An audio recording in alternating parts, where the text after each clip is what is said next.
నమస్కారం అండి. నా పేరు డాక్టర్ సువర్చల, జీవా ఫర్టిలిటీ సెంటర్స్ లో సైంటిఫిక్ డైరెక్టర్ని. ఈ మధ్య ప్లేట్లెట్ రిచ్ ప్లాజ్మా లేదా పిఆర్పి అనే టెక్నిక్ చాలా బాగా పనిచేస్తుంది. ఏ సందర్భంలో చేస్తుంది, ఎలా చేస్తారు అనేది తెలుసుకుందాం. యూజువల్ గా ఏంటంటే గర్భసంచిలో ఏమైనా ఇష్యూస్ ఉంటే, అది సరిగా పిండం అక్కడ అతికిన తర్వాత కూడా దాన్ని సపోర్ట్ చేయట్లేదంటే ఈ PRP platelet rich plasma technique చేస్తారు. సో ఇందులో ఏం చేస్తారు, మీ బ్లడ్ కొంచెం తీసుకుంటారు, బాడీ నుంచి తీసుకొని సెంట్రిఫ్యూజ్ చేస్తారు ఒక మెషిన్ లో.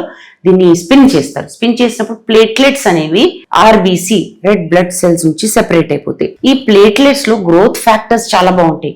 గ్రోత్ ఫ్యాక్టర్స్ ని న్యాచురల్ హీలింగ్ పదార్థాలు అనుకోండి, ఇవి ప్లేట్లెట్స్ లో ఉంటాయి. ఈ పిఆర్పిని అప్పుడు గర్భసంచిలోకి జాగ్రత్తగా ఇస్తారు. దీనివల్ల మీ పొర, గర్భసంచి పొర చక్కగా పెరుగుతుంది. ఇది అక్కడ పిండం అక్కడికి వచ్చినప్పుడు రిసెప్టివ్ గా అవుతుంది, అంటే దాన్ని అతకడానికి మంచి వాతావరణం తయారవుతుంది. సో దీన్ని మీరు ఎలా అనుకోవాలంటే, మీ బాడీకి న్యాచురల్ ఫర్టిలైజర్ అని అనుకోండి.